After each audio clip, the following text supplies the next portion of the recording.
So Nike have already blew it. Like, we can be honest. Like, they blew it. Did you catch what Nike just pulled? They tried to sneak one past us, but it totally backfired. You remember that epic Super Bowl ad with Caitlin Clark that had everyone buzzing, right? Well, hold on to your hat.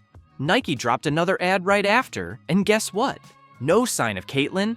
How wild is that? You're probably wondering, why would Nike mess up like this? Well, that's exactly what we're about to dive into. This isn't just about one ad, it's a whole story.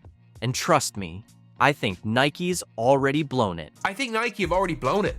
I think people will buy the Caitlin Clark shoes, but I think a significant amount less will buy the Caitlin Clark shoes now than like had this crap not happened. Okay, let's talk about Nike's massive slip-up. You remember how they were on top of the world after that Super Bowl commercial with Caitlin Clark? Well, buckle up, because what happened after that is straight up shocking. Nike has been having one horrible week in the media, bro. And what's crazy is that everything started off great. They put out a wonderful Super Bowl commercial. Everybody was for Nike. You want to know what Nike did? Shot themselves in their own foot, man. Picture this. Nike's riding high. Everyone's talking about that killer Super Bowl ad. People are hyped. Social media is buzzing. It looks like they've hit a home run. But then, just when you think they're on top of the world, they drop a follow-up ad the next day. And guess what? Caitlin Clark, the star of their Super Bowl spot, is completely MIA. It's like she disappeared into thin air. You know, they put out the wonderful Caitlin Clark commercial over the last weekend in the Super Bowl. Then the very next day, they messed up, put out another commercial. Didn't even mention Caitlin Clark's name at all. Can you even picture being in that marketing meeting? Hey, you know that athlete everyone's obsessed with? Let's just act like she's not even real in our next ad. It's like they took their slam dunk and somehow turned it into an air ball. Fast. Now, you might be thinking, they must have had a solid reason for this, right? Well, hold on tight because it gets even wilder. The backlash? Immediate. Intense. Fans were left scratching their heads, trying to figure out how Nike could go from celebrating Caitlin Clark one day to completely ignoring her the next. It was like watching a car crash in slow motion.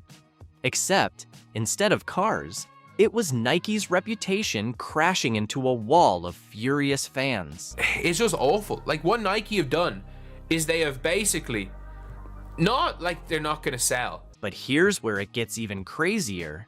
Instead of just owning up to their mistake, Nike pulled a move that'll have you face-palming so hard you might need an ice pack. They actually tried to re-edit the ad. Yep, you read that right.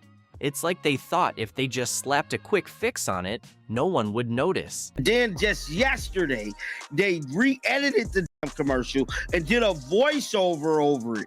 Like, my goodness, if I was Nike, I'd just be quiet right now. At least a good 2 weeks, you know. Imagine being in that editing room.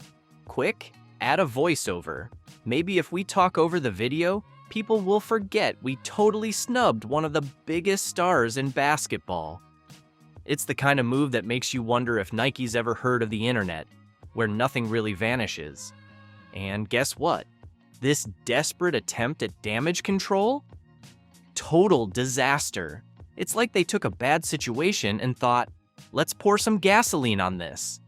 People saw right through it, and instead of fixing anything, they just made things way worse. It seems like at every step, Nike have done everything to try and make her the villain. Like, they've tried to do everything to piss off fan bases. Like, they have. Like, Nike could have stopped the whole Caitlin Clark hate train, but they didn't. They were happy because the Caitlin Clark hate train, they didn't have a shoe ready for Caitlin, and it was going to hype up Aja's shoe. They're delaying the Caitlin Clark thing so that they probably delayed the Caitlin Clark stuff so that more and more is going to hype up the Aja Wilson. But hold up, it gets even worse. In their panic to put out this PR disaster, Nike somehow managed to make it seem like they were painting Caitlin Clark as the villain. It's like they were trying to hype up other athletes by throwing Clark under the bus. Talk about a strategy that was doomed from the start. And then everyone, when Caitlin Clark didn't get her t-shirt, people were complaining. The result? Nike's social media engagement plummeted. Fans weren't just angry, they were coming together to support Caitlin Clark like never before. It's like Nike accidentally built a whole new fan base for her, but definitely not the way they had in mind. They go into Chicago, and again, look, Chicago is, let's be real, Chicago is Angel Reeseville. So what do? They make sure the biggest billboards in Chicago are for the rival of the local player. And yes, Caitlin Clark is obviously bigger in Chicago than Angel Reese is, but still, that it will bring heat onto her with nothing she can control. Now, you're probably thinking, how could a giant like Nike mess up this badly?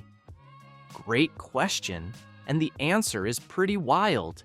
It looks like they got so wrapped up in pushing a certain narrative that they completely forgot what their audience actually wanted to see. Like, I do think they will still do okay or do pretty well when it comes to the Caitlin Clark stuff, but they blew it.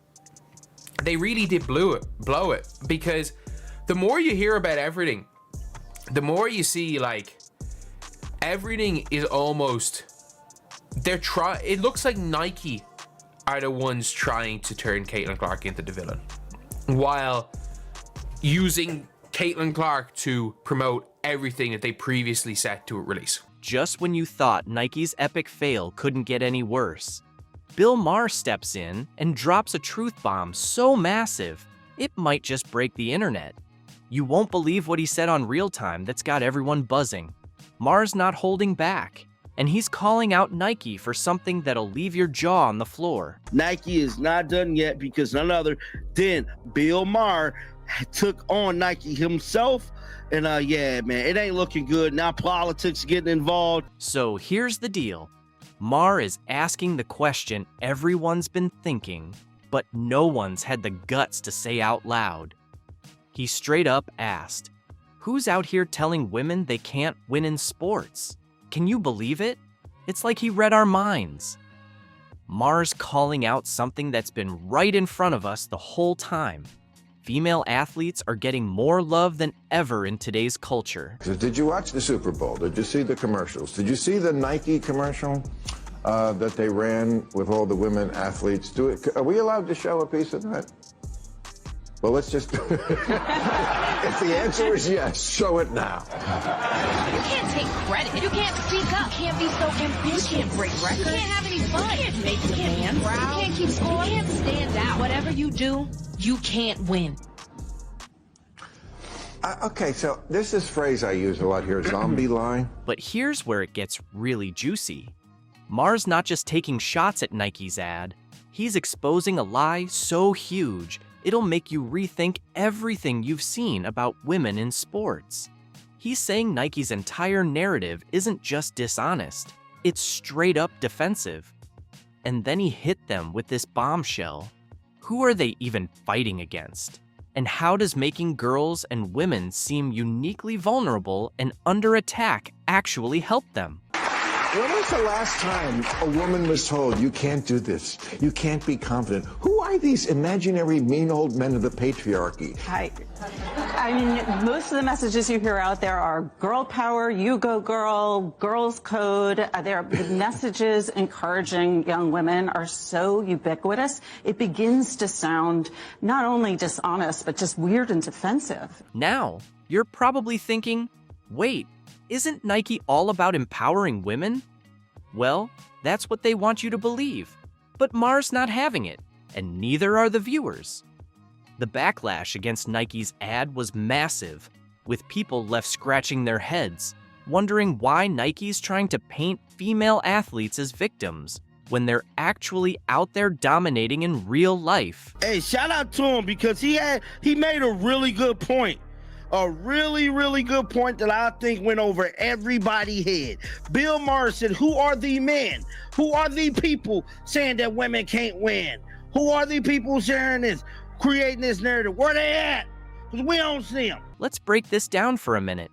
Look at all the incredible media coverage female athletes are getting these days. Sponsorships going through the roof, visibility reaching new heights. It's like they're finally getting the spotlight they've earned, and it's only getting brighter.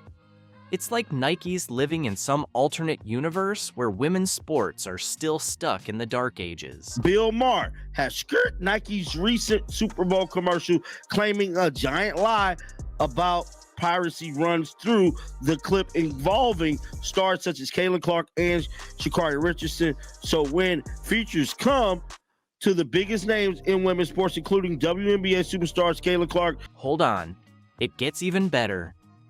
Maher's critique isn't just about Nike being out of touch. It's about how their entire marketing strategy is completely missing the mark. I mean, have you seen Caitlin Clark lately?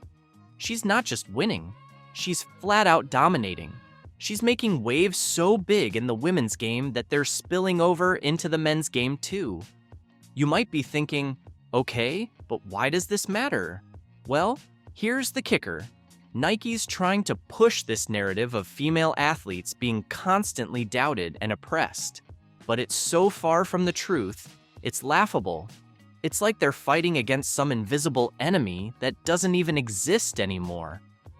Female athletes today aren't struggling to be recognized. They're shattering records, taking over social media, and, yes, getting those major sponsorships. Nike's trying to sell a story that doesn't line up with the reality of how things are right now. And that's where they're completely missing the point. She'll be the biggest female star ever because she can pull up from the parking lot. She is a killer. She is stone cold. Caitlin, man, she's a phenomenon. She's the best female collegiate player ever. Caitlin Clark is capable of magical things. Caitlin Clark is continuously setting new benchmarks as a trailblazer in women's basketball by revealing a surprising element in her Fever contract. Celebrated for her exceptional talent and leadership on the court, she's now making significant impacts off the court as well. The basketball community is abuzz after an unexpected detail of her Fever contract surfaced, and honestly, it's a game changer. Not only for Caitlin, but also for the future of how athletes manage their careers. Knowing that before Caitlin was Brianna and Diana and Sue and Rebecca and all of those, Dawn Staley as a player, where does it go? Can it continue to climb, and will it climb on the back of now Paige Bueckers? For anyone questioning the Caitlin Clark effect, we now have people wanting to watch golf because of her. We saw the kind of offer that Ice Cube made to Caitlin to play in the Big Three. That is $5 million to play 3 months. Caitlin Clark continues to set new standards in women's basketball by unveiling a groundbreaking detail in her Fever contract. Renowned for her unparalleled talent and leadership on the court, she's now making significant strides off the court as well. The basketball community is abuzz after revealing an unexpected aspect of her Fever contract, and it's a game changer, not just for Caitlin, but for the future of athletes' career management. The Iowa standout has always been ahead of her time, proving she's not just playing basketball, she's elevating the sport itself. What exactly did she disclose, and why is everyone talking about it? Caitlin Clark secured a $28 million deal with the Indiana Fever, setting a standard for how athletes can leverage their influence. According to insiders and Caitlin herself, her contract includes enhanced travel accommodations, personalized support staff, and resources dedicated to her holistic development as a player and leader. At just 22, she's the only professional women's basketball player on the Forbes 30 Under 30 list. Unlike standard team travel arrangements, Caitlin's contract allows her to optimize her schedule and performance, ensuring she can shine without unnecessary distractions. In her first year, she will earn $76,535, along with access to nutritionists, trainers, and mental performance coaches. This reflects the Fever's commitment to player well-being and long-term career sustainability. Reactions have been overwhelmingly positive, with teammates showing genuine support. One player even joked, "If Caitlin's getting all these perks, we'd better start winning more games to keep up.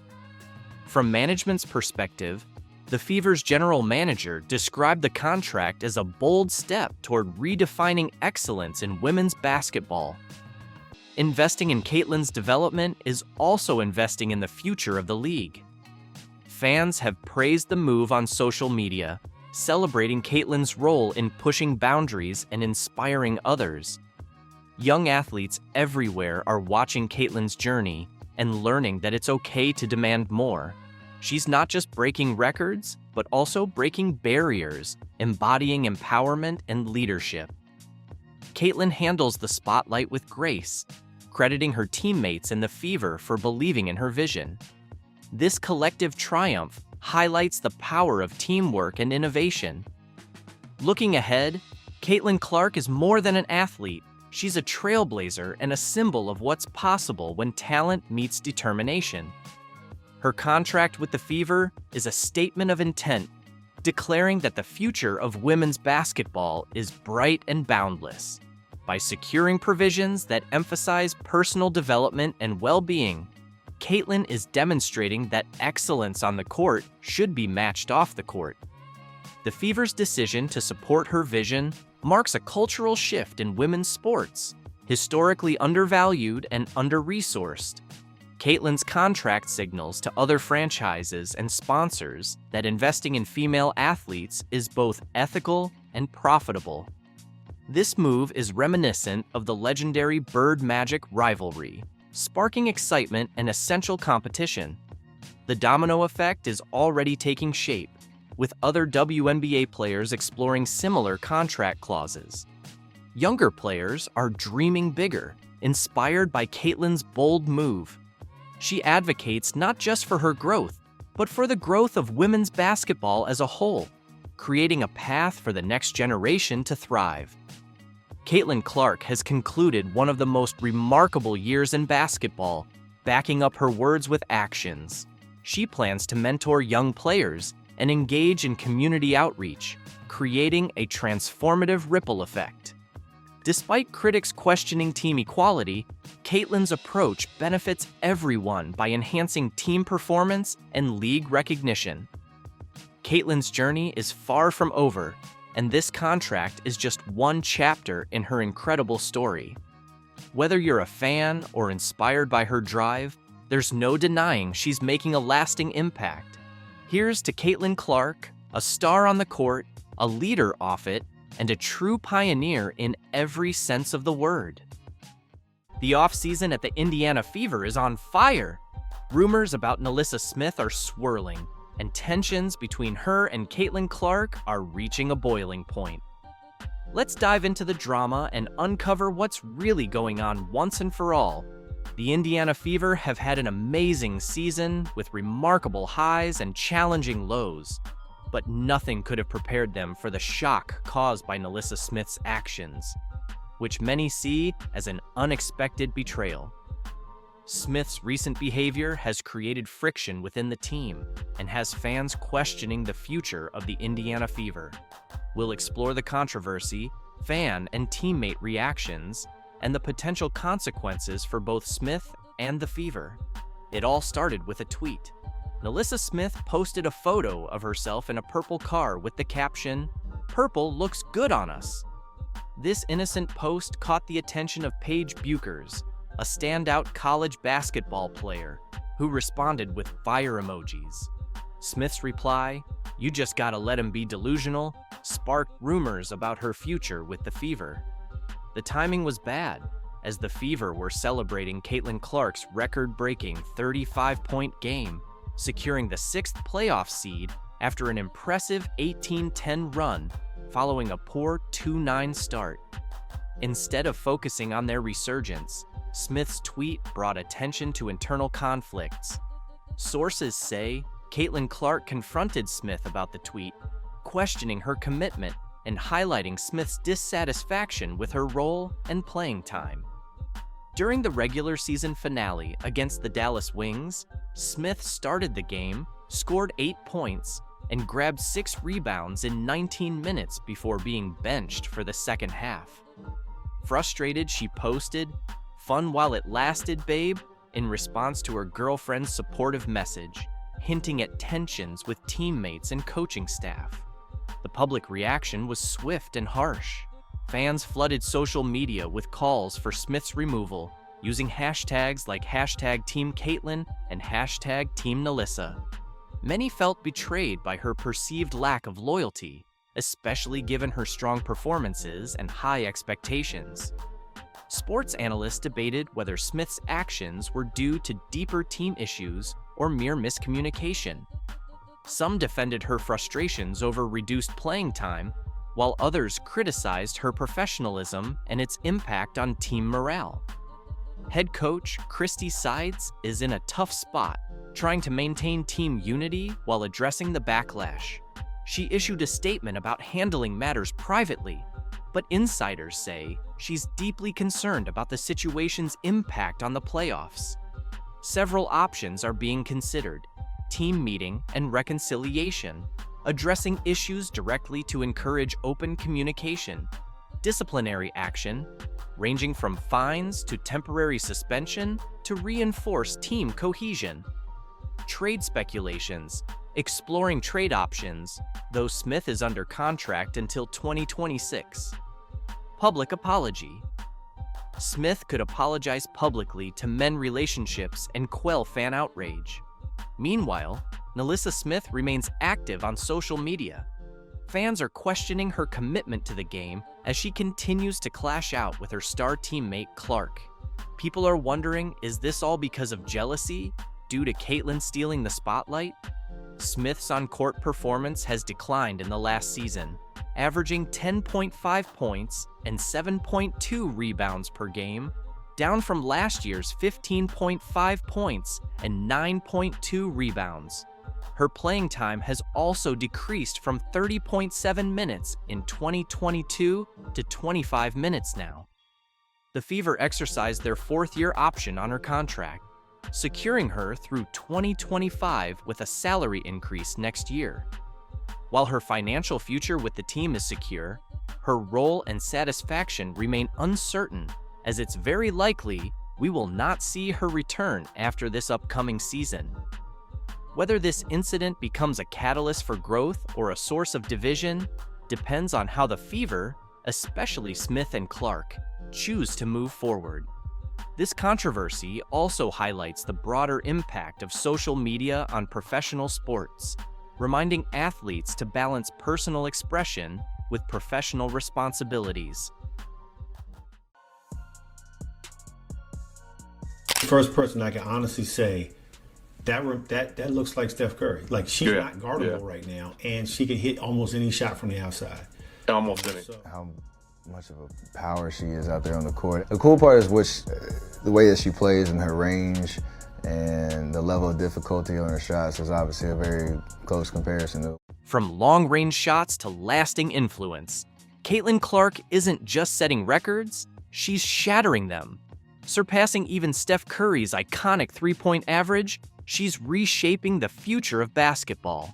But what happens when Caitlin Clark crosses paths with Steph Curry's legacy? Do you think Caitlin Clark could beat Steph Curry in a three-point contest? That's tough. Shooters can have an off night. You just never know. Caitlin has no conscience where she pulls from. Steph has no conscience where he pulls from. Been doing it for a long time, so can never go against Steph. Steph has been doing it for a long time. Recently, Caitlin Clark has solidified her place in basketball history, and it's not just because of her scoring ability, it's where she scores from. New stats show that Caitlin Clark now holds the record for the longest average three-point range, an incredible 28 feet. I think the WNBA narrative right now is Caitlin Clark, and I think that's a good narrative, but it's also not the only narrative. Caitlin is an amazing generational talent, and she's going to do amazing things. You're the #1 pick. People are going to go after. This remarkable accomplishment not only surpasses the previous record held by NBA legend Steph Curry, but it also sets a new, higher standard for shooting excellence in basketball. By pushing the boundaries of what was once thought possible, Caitlin Clark has redefined the range at which players can score, inspiring future generations to aim even further. Do I need to call you the female version of Steph Curry, or do I need to call Steph Curry the male version of Caitlin Clark? I think I'll just be the female version of Steph. At just 22 years old, Clark's achievement is far more than a statistical outlier. It's a reflection of her unmatched skill, court awareness, and unshakable confidence. As the all-time leading scorer in college basketball, regardless of gender, she has already left an indelible mark on the game.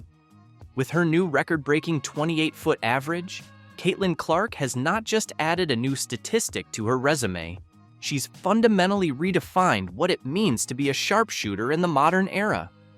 To put her accomplishment into perspective, Steph Curry, widely considered the greatest shooter in basketball history, boasts a three-point range averaging around 27 feet. At the time, that seemed untouchable. Curry's range revolutionized the game, sparking an era of deep shooting and permanently changing the way basketball is played. But now, Caitlin Clark has pushed that boundary even further, raising the bar to new heights. I love me some Steph Curry. Steph Curry is the greatest shooter in the history of basketball. However, Clark has taken that revolution even further, stretching the boundaries of possibility with an additional foot of range that makes her a constant threat the moment she crosses half court. This is no accident. Clark's shooting range is the result of years of dedicated training, an innate basketball IQ, and an unwavering competitive spirit. Her shooting form is a perfect balance of precision and power, enabling her to effortlessly launch shots from well beyond the arc. But what truly sets her apart is her fearlessness. Clark isn't afraid to take shots from distances most players wouldn't even think about. Whether it's a contested three in the final seconds of a game or a casual pull-up from 30 feet on the fast break, she makes what seems impossible look completely effortless. Shout out to Caitlin Clark. She's a certified bucket. To quote Shaq, I was not familiar with her game. I respect her game. She's a fucking baller. She was pulling up like Steph Curry from deep. But I just got one question. Matt, do you think you can beat Caitlin Clark in one-on-one? Absolutely not. Nobody here can. I'm busting her ass. You wild. Shit. You wild, bro. This record also speaks volumes about the evolution of women's basketball. Clark's success stands as a powerful testament to how the game has progressed, with athletes consistently pushing the limits of what's possible on the court. Her remarkable shooting range has drawn comparisons to Curry, but it has also established her as a trailblazer in her own right, showing that women's basketball is just as dynamic, innovative, and game-changing as the men's game. I think Steph Curry made the WNBA watchable. Caitlin Clark, baby. The way that Caitlin Clark was playing was a very digestible form of basketball. But now this girl out of nowhere is playing like Steph, and it was still digestible. Meanwhile, Clark has reached this milestone in an era where defenders are more focused than ever on limiting long-range threats. Opponents specifically game plan to neutralize her, yet she continues to excel, constantly finding ways to create space and sink one clutch shot after another from deep. Her 28-foot average isn't just a number, it's a declaration of dominance. As Caitlin Clark keeps breaking records and exceeding expectations, the basketball world is left to wonder just how much further she can push the boundaries of shooting. Is there anybody in the NBA under the age of 30 that's a bigger name, bigger jaw, bigger star than Caitlin Clark? For now, one thing is clear. Clark has not only surpassed Steph Curry's legendary mark, but has firmly established herself as one of the most transformative figures in basketball. Her 28-foot average three-point range is more than just a record, it's the foundation of a legacy in the making. Caitlin Clark isn't just redefining the game of basketball, she's reshaping its entire business model. The sharpshooting sensation, already celebrated for her historic three-point average that outpaces even Curry, is demonstrating that her influence extends far beyond the court. I mean, honestly, $1,000 for a family of four to go to a WNBA game. That seems wild. It really does. The Clark effect. Clark now represents an incredible 1/4 of all WNBA merchandise and ticket sales. This remarkable achievement highlights her power to attract fans, drive revenue, and become a true game changer for women's sports. Moreover, in a league that has long battled for visibility and equality, Clark has sparked an unprecedented wave of fan engagement. From jerseys bearing her name to arenas packed with fans chanting in her honor, Clark is more than just a player. She's become a movement. Caitlin Clark, her style of play it's not just her individually as a person or what skin color she is. I think it's, more so about her style of play, her playing. According to reports, her merchandise sales alone make up nearly 25% of the WNBA's total revenue in this category, an extraordinary figure that speaks to her unmatched popularity. Whether it's fans buying her iconic number 22 jersey or scooping up exclusive Caitlin Clark-themed collectibles, her appeal is undeniable. The same goes for ticket sales. Clark's games are an event, consistently attracting record-breaking crowds. Unearned fame and fortune are far more destructive than they might appear. And right now, there's no organization on the planet that proves this point more than the WNBA. The league just posted its highest average game viewership in 24 years.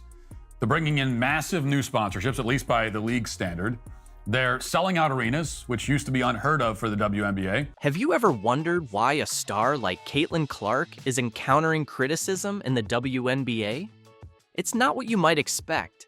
The league's audience numbers soared, player benefits got better, and women's basketball gained significant attention.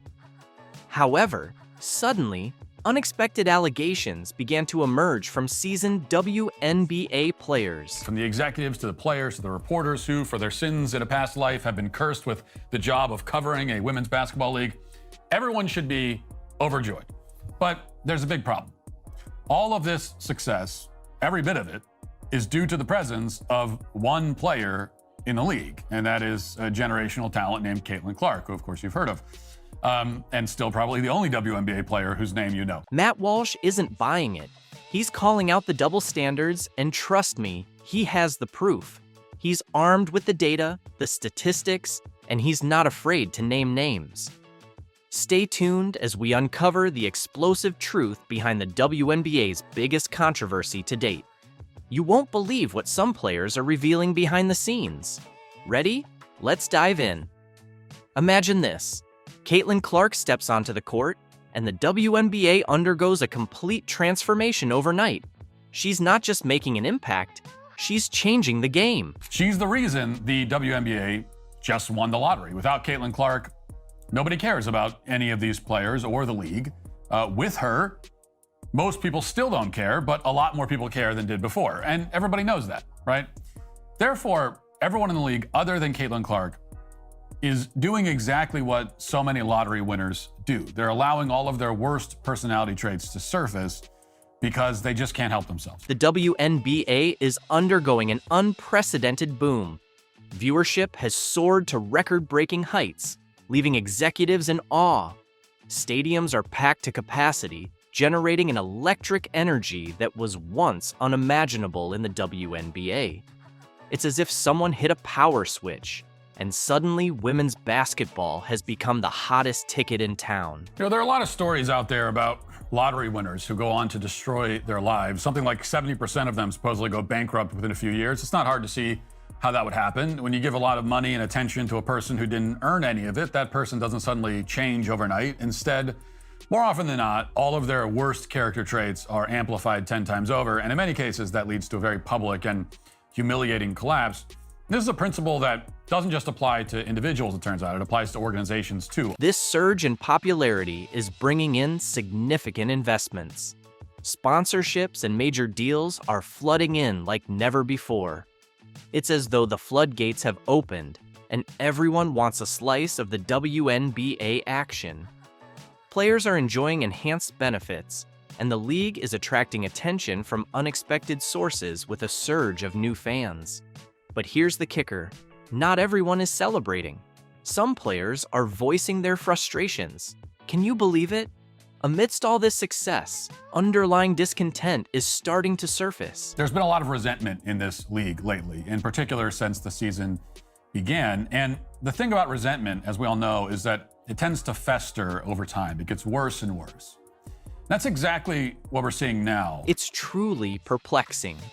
On one side, the league is finally gaining the recognition it has been yearning for. On the other, some players seem discontent with the very achievements they've been striving toward. Why? That's the million-dollar question. Are they envious of Clark's sudden rise to stardom? Concerned about what this means for their own careers? Or is there something more beneath the surface? Race hysteria in the WNBA has somehow reached yet another inflection point.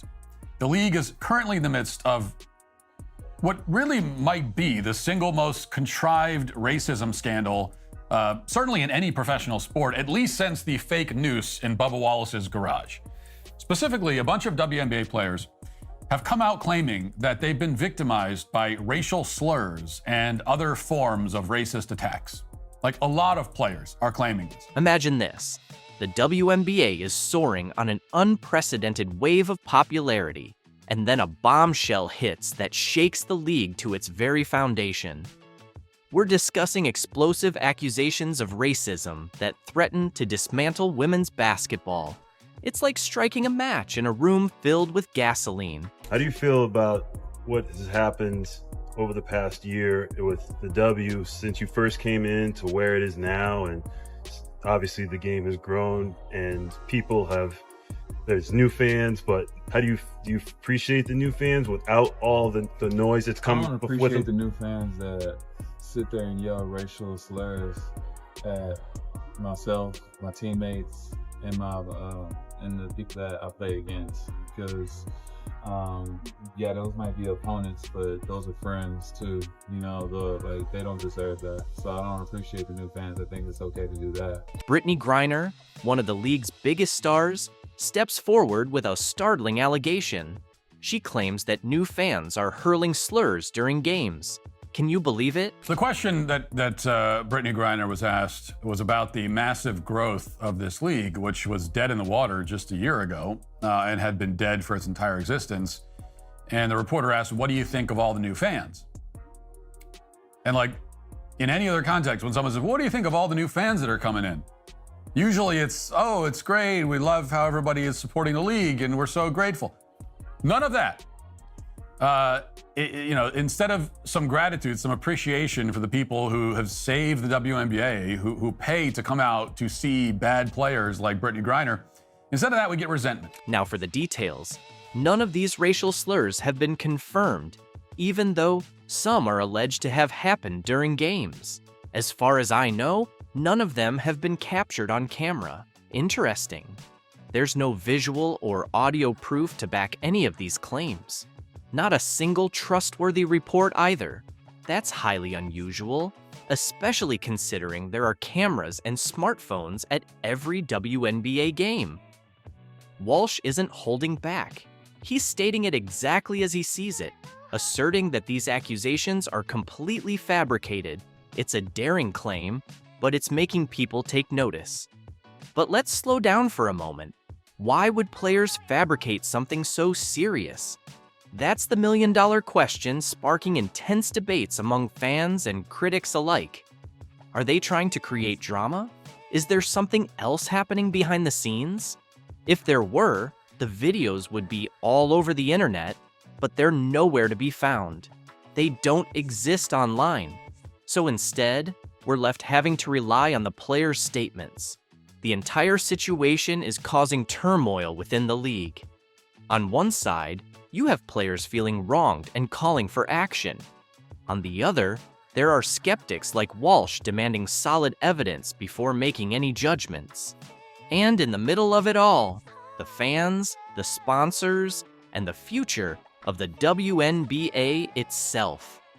Caitlin Clark's golf debut just made me so upset with the WNBA because the LPGA just did everything that the WNBA should have been doing this season. Caitlin Clark made waves in the world of women's sports, but this time, It wasn't on the basketball court. Her impressive debut at an LPGA Pro-Am event created quite a buzz, leaving both fans and critics amazed. Now, from this event, I have only seen and heard of positive things. I didn't hear one thing about how her fans are toxic. I didn't hear one thing about there being too much spotlight on Caitlin Clark and it should have maybe been on the professional golfers that are there. We didn't hear any of that. While the LPGA rolled out the red carpet for her, the WNBA's lack of response was impossible to ignore. What's really happening behind the scenes?